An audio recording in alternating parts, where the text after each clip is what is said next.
علی بھائی اگلا سوال ہے، نماز میں درود ابراہیمی کے بعد ہم لوگ تو بچپن ہی سے بس ایک ہی دعا پڑھ رہے ہیں، ربی جعلنی مقیم الصلاۃ ومن ذریتی، جبکہ صحیح بخاری اور صحیح مسلم میں ایک دوسری دعا کا حکم ہے جس میں 4 چیزوں کے خلاف اللہ تعالیٰ کی پناہ مانگی جاتی ہے، ہماری پرانی نمازوں کا کیا بنے گا؟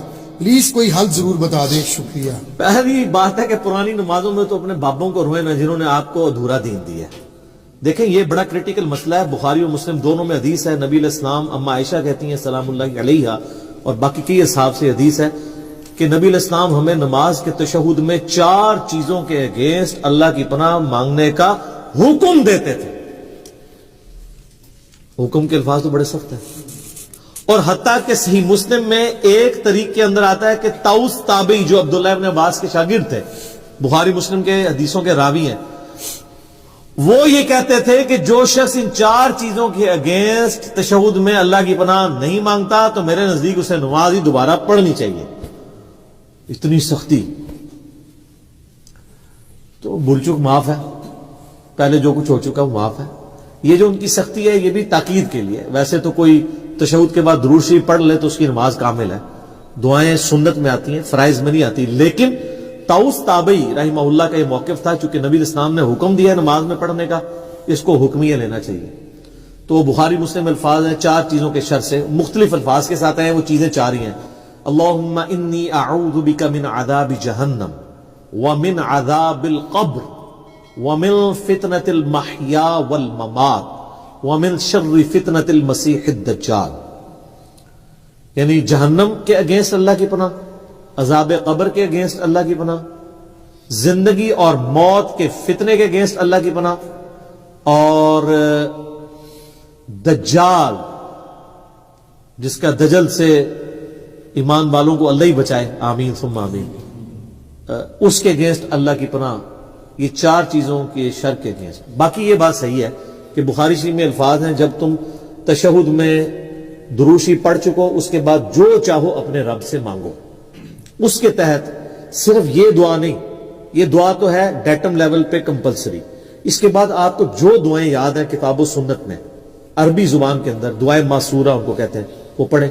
مثلا ایک دعا تو آپ ضرور پڑھیں جو بخاری مسلم دونوں میں کہ نبی علیہ السلام نے، انس بن مالک کہتے ہیں اور کوئی دعا پڑھیں نہ پڑھیں یہ دعا آپ نے زندگی بھر نہیں کبھی چھوڑی، اللہم ربنا آتنا فی الدنیا حسنہ وفی الآخرۃ حسنۃ وقنا عذاب النار۔ اس سے پرفیکٹ دعا ہی کوئی نہیں ہے۔ اے اللہ مجھے دنیا میں بھی بھلائیاں عطا فرما اور آخرت میں بھی بھلائیاں عطا فرما، اور سب سے بڑی بھلائی آخرت کی کیا؟ وقنا عذاب النار، آگ کے عذاب سے بچا۔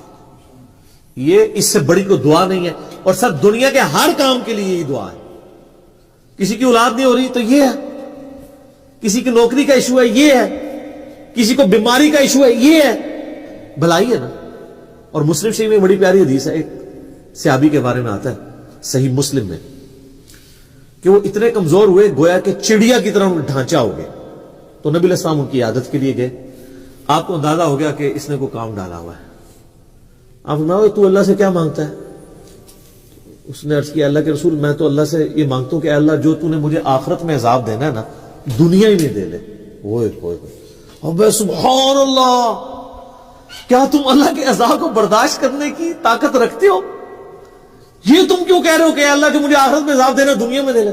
وہ دنیا میں بھی اللہ کا عذاب تو کوئی نہیں برداشت کر سکتا، اور تمہیں تو چاہیے تھا تم دعا کرتے اللہم ربنا آتنا فی الدنیا حسنہ وفی الآخرۃ حسنہ وقنا عذاب النار۔ یہاں ہم ایسے صوفیاء کہتے ہیں کہ ان کو جوئیں پڑی رہتی تھی، کوئی جو نیچے گرتی تھی پھر اوپر رکھ لیتے تھے۔ یہ گند مند دین نہیں ہے اسلام۔ اسلام میں تو یہ ہے کہ آپ نے اللہ سے بھلائیاں مانگنی ہے، تو نبی علیہ السلام کا بھلائی مانگتے، صحابہ کہتے ہیں اس نے وہ دعا پڑھی، وہ اس طرح صحیح ہو گیا جیسے ایک چوزا جب پیدا ہوتا ہے اس کے بعد میں پر نکل آتے ہیں زندہ ہو جاتا ہے، وہ اس طرح وہ اپنی بیماری سے باہر نکل آیا۔ یہ دعا اپنے تشہد میں پڑھیں۔ اچھا ایک اور دعا ہے جو سیدنا ابوبکر نے حضور سے مانگ کے لی ہوئی ہے، دیکھ لیں صحابہ کرام تو مانگتے بھی تھے، تو کیا مانگتے تھے؟ صحیح بخاری میں حضرت ابوبکر نے کہا یا رسول اللہ، یعنی آپ علیہ السلام نے ترغیب دلائی ہے تشہد میں دعاؤں کی، تو مجھے کوئی ایک خاص دعا ایسی دے دیں جو میں پڑھوں۔ تو آپ صلی اللہ علیہ وآلہ وسلم نے ان کے لیے دعا ان کو تعلیم فرمائی، اللہم انی ظلمت نفسی ظلما کثیرا ولا یغفر الذنوب الا انت فاغفر لی مغفرۃ من عندک وارحمنی انک انت الغفور الرحیم. یہ وہ دعا پڑھتے تھے. اس کے علاوہ بھی کئی دعائیں ہیں. رب اجعلنی ضرور پڑھیں. میں تو بلکہ کہتا ہوں رب اجعلنی مقیم الصلاۃ ومن ذریتی ربنا وتقبل دعا. اس میں ماں باپ کے لیے اولاد کے لیے دعا ہے. ایک اسپیسیفکلی اپنے ماں باپ کے لیے دعا کریں جو قرآن میں اللہ نے حکمن کہی ہے, رب ارحمہما کما ربیانی صغیرا. اے رب ان دونوں پہ رحم فرما جس طرح بچپن میں انہوں نے مجھ پہ رحم کیا تھا. یہ دعا پڑھیں. اور سر ایک اور دعا بھی یاد ضرور کریں. میں نے بڑی دفعہ اس کی ترغیب دلائی ہے, خدا کے لیے اب اس کو سیریس لیں. مشکات شریف میں 748 نمبر حدیث ہے. یہ مجھے زبانی یاد ہو گیا ہے نمبر بتا کے, ترمذی کے حوالے سے. جامعہ ترمذی میں سورہ صاد کی تفسیر میں یہ آیت ہے, یہ والی حدیث ہے. مشکات میں کتاب المساجد چیپٹر میں پہلی جلد میں 748 نمبر حدیث ہے. نبی علیہ السلام نے جب اللہ کی خواب میں زیارت کی تھی تو انہوں نے اللہ تعالیٰ سے وہ دعا مانگی تھی. جب نبی علیہ السلام کو اللہ نے کہا مانگ, کیا مانگتا ہے, تو آپ نے کہا اللہم انی اسألک فعل الخیرات وترک المنکرات وحب المساکین وان تغفر لی وترحمنی وَإِذَا أَرَدْتَ فِتْنَةَ فِي قَوْمٍ فَتَوَفَّنِي غَيْرَ مَفْتُونٍ أَسْأَلُكَ حُبَّكَ وَحُبَّ مَن يُحِبُّكَ وَحُبَّ عَمَلٍ يُقَرِّبُنِي إِلَى حُبِّكَ. کیا پرفیکٹ دعا ہے. یہ تشہد میں ضرور پڑھا کریں, بلکہ سجدے میں پڑھا کریں. صحیح مسلم میں حدیث ہے کہ انسان سجدے میں سب سے زیادہ اپنے رب کے قریب ہوتا ہے, لہذا خوب دعائیں مانگا کرو. اور اما عائشہ کے الفاظ ہیں بخاری اور مسلم میں کہ نبی علیہ السلام سجدے اور رکوع دونوں میں ایک دعا مانگا کرتے تھے, سبحانک اللہم وبحمدک, سبحانک اللہم ربنا وبحمدک اللہم اغفر لی. کہ بخاری مسلم میں رکوع اور سجدے کی تسبیحات کے ساتھ یہ بھی مانگتے تھے. ایک تو مسلم شریف میں حدیث ہے نا کہ آپ نے رکوع میں سبحان ربی العظیم پڑھنا ہے اور سجدے میں سبحان ربی الاعلی 3 دفعہ. اس کے بعد بخاری مسلم میں یہ تسبیح بھی ہے. ایک اور تسبیح صحیح مسلم میں سبوح قدوس رب الملائکۃ والروح. اور سجدے میں دعائیں بھی مانگے. اور ایک دعا تو میں نے آپ کو کئی بار بتائی ہے, ہماری کامیابی کا جو راز ہے, اصحاب کہف کی دعا, ربنا آتنا من لدنک رحمتا وہیئ لنا من امرنا رشدا. اے رب ہمیں اپنے پاس سے رحمت عطا فرما اور ہمارے اس کام میں کامیابی کی کو راہ نکال دے. اصحاب کہف کے لیے پھر کیا راہ نکلی ہے سر. وہ معجزہ ان کے ساتھ ہوا ہے جو کسی پیغمبر کے ساتھ بھی نہیں ہوا. حضرت عزیر کے ساتھ بھی 100 سال کا معجزہ ہوا تھا, ان کے ساتھ 300 سال تھا, اور 309 سال قمری اعتبار سے اور شمسی اعتبار سے 300 سال تھا. یہ دعائیں سر اللہ سے مانگیں. اللہ تعالیٰ نہ مانگنے والے سے ناراض ہوتا ہے اور مانگنے والے سے خوش ہوتا ہے.